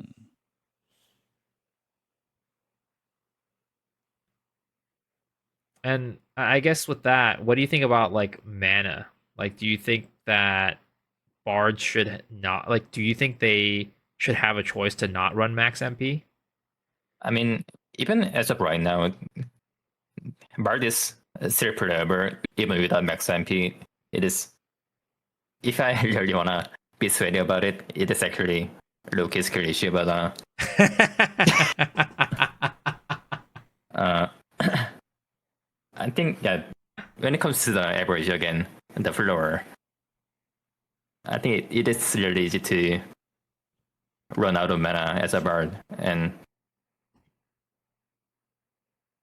if you try to find the reason why you run out of mana, it is because of the fucking double brand again. And So if It- you're just the fucking fundamentals wrong with this class. if you're only rotating 6 skills, then you don't fall out of mana. It's okay with mana food and just a few focus runes. But yeah, if you're trying to rotate 7 skills, then you have a big mana issue. That's the way it works in Daemon Gate 4, right? Because the popular setup for Bard is to take out max mana for Gate 4. Yeah. So you run 6 skills with a single brand setup, and you take like Soundholic, Buckshot, Rhapsody. Like you take Rhapsody, and then you pick between Soundholic or Buckshot. I think people still use double brand in their mind, but you can take out max MP. If you're experienced, then it's okay, definitely. But right, because like once you get experienced, then people know how to counter, and the stagger in at 210 4-2 especially, like it's doable. So Yeah. like down the line, you don't need it. When you're like progging and stuff, you definitely want Yeah, a single brand setup with can be for. Got it. But yeah, I guess I've kept you guys here for quite a bit, so I do want to, let you guys go and wrap up a little bit. But last kind of couple questions, and these are kind of a little bit more fun, I guess, in my opinion. Like for you guys, what type of DPS do you hate supporting, like what type, what types of DPS, what are the worst things they can do to make your lives miserable? And on the other side, what types of the DPS, you know, do you like supporting? What type of DPS, like, what do they do that make your lives easier? Because I think a lot of times we're so self-centered in, especially in the for DPS, in the way that we played, and we just expect the support to kind of like chase us around and like follow us around. But I'm sure like there are certain things that you've seen in players that make your lives a lot easier versus a lot harder. So what do you guys, are there any, like, what are things that you think DPS should do less of, and what do you think they should do more of? I think that's kind of hard question because I think they vary. They varies depending on if you are playing in a static or a pugging. Mm-hmm. Mm-hmm. And if you're playing in a static, I think good DPS I would like to play with is the DPS use you as a resource, if that makes sense. Like, they use it as a resource to create their DPS. They practically ask for DR and practically step on your AP thingy and use your shield. I think that's a good DPS to like a fun to play with because it makes you kind of proactive in the raid. Mm-hmm. But bad DPS in a static is with a bad awareness, I guess. Like sometimes they get DR, but they don't even notice they got DR. So just And like being more aware yeah, of like what supports are doing. I guess I think that's a good and bad DPS in a static setting. Mm-hmm. What about The good pugs? DPSs know what the supports are providing. They are aware of it, and a Mm-hmm. lot of cases, like I get thanked at the end of a raid for doing a good job because like the good DPSs notice. Mm-hmm. When I see like bad DPSs and I support them, at the end they don't even realize what I was doing. You just leave without saying a thank you. Mm-hmm. You could have been playing out of your mind, and then they just like, oh They have no dang, idea. yeah, they're like, dang, I feel like I was playing like a monster there. Oh wow, Yeah, man, I must have been playing so well. exactly. Is Without it? realizing I was like buffing them every time it was a damage window and stuff. Mm-hmm. Mm-hmm. Mm-hmm. And they're wondering why they got underline or cruel fighter and whatnot. Yeah, wondering why they got no damage and why it is so easy. Yeah.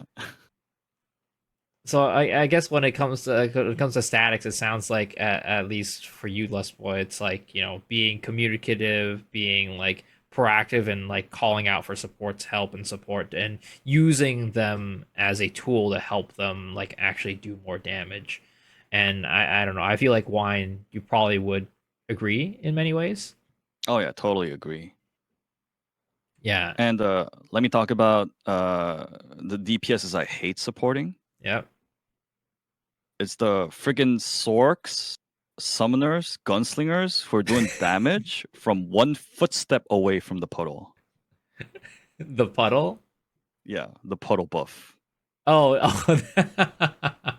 So Like just the make one footstep forward and step on the puddle and get that 21% attack buff. Like holy. Yeah, and if you guys are hearing this podcast and if you are playing on DPS and never played support before, try your best to step on the AP putter because it is actually having an extra grudge in your engraving. It Yeah. is worth it. It's To keep, more than with elixirs and transits is way more. It's like 30% yeah, basically. it is worth to give up your 1 second. interesting. So like, people, I feel like people are always like emphasizing like uptime, uptime, uptime, and that's probably why a lot of people have that kind of mindset. But they should be more aware of their surroundings and what the supports are doing, and then like making sure, even if it takes them like a second or two to like move into that AP buff, it's entirely worth it. Yeah, it is worth Yeah. it.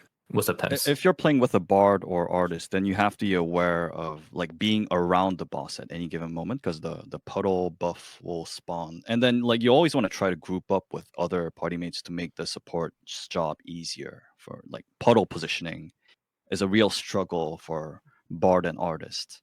And so the DPSs need to be aware of that difficulty for the supports, and they have to like work to make it easier. Also, for DPS, like for everyone, it's easier to avoid patterns when you're closer to the boss, because you have to Mhm. move less. And so there's no big reason that you should be doing damage from like Narnia, staring at gunslingers. Well, I mean, I feel like gunslingers are probably like one of some of the hardest classes to support, though, right? Because they're ranged and so mobile. Yeah.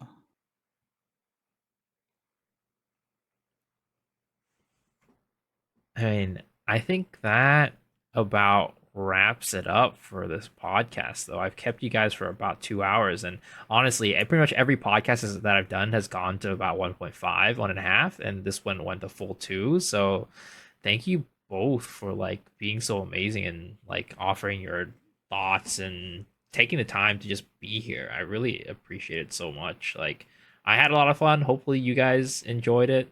Had a good time. And fun. Yeah, thanks Miso for giving this opportunity. I grew up watching LustBoy on like Twitch and all, and it's crazy that I'm doing a podcast with him like 10 years down the line. Well, I mean, you're into static with them too. Like you're Yeah, playing yeah. the I play with him and he shits all over me. Yeah. and he shows you why you were watching him back then and not playing Yeah, alongside of yeah. him. And He shows me what it's like to not be mortal. People shy. Yeah. I mean, yeah, thank you both for being here again. If you guys could just drop your, if you guys want, go ahead and drop your socials, like you whatever, like the socials that you're most active on. Of course, your Twitch, and then if anything else, and start with LustBoy. Uh, if you guys make my good amount of money, subscribe my channel. I'm for. Thank you. Same. And yeah. But yeah, twitch.tv/LustKR and twitch.tv/Wineblue. Do you guys, I mean, I know LustBoy, both of you and Wine have a YouTube, but I don't know how active both of you guys are. I think Wine, I've heard that you've been uploading a lot of like support stuff there. Yeah, and put up like commentary about like how to play support in raids, like the recent raids. I've been putting that up. They're like 3-4 hour long footages. I mean, I've heard from people that they found that really helpful. So definitely, if you're somebody who's looking to learn how to play support in the recent raids and just looking for information, definitely go check out Wine's YouTube channel. I think you're also Wineblue there, right? Yeah, Wineblue. Perfect. And any other socials that you guys use? And of course, LustBoy. I think you're LustBoy. Are you LustBoy on YouTube? LustBoy 07. LustBoy07. Got it. Yeah. And any other socials you guys use on a I regular? have a I hate socials. I have a Twitter, and if you look at my Twitter, it's full of degen stuff. If you're interested. I mean, that's the basically the entire Lost Ark community, so it sounds like everybody would be interested. Indeed. We're all degens here. Awesome. Well, again, thank you both so much. I really appreciate it, and I hope that in the future we'll have more opportunities to like talk, hang out, whatever it might be, and just kind of keep up. Because again, this is the first time that I've actually talked to the two of you like outside of like being in your chats, and even when I'm in your chats it's usually like I'm about to go to bed, so it's like, okay, well, I'll say a couple things and I'm gonna head out. So hopefully we get to kind of chat more, get to know each other more, and maybe eventually play some Lost Ark and do some things together. Yeah, sounds good. Aye. Awesome. Thank you both. I hope you have a great rest of your night, rest of your day, rest of your stream, and appreciate the two of you. You Yeah, too. thank you, Miso. Good work. Thank you. All right. Bye bye. GGTY. Yep. GG. GG's. Bye bye.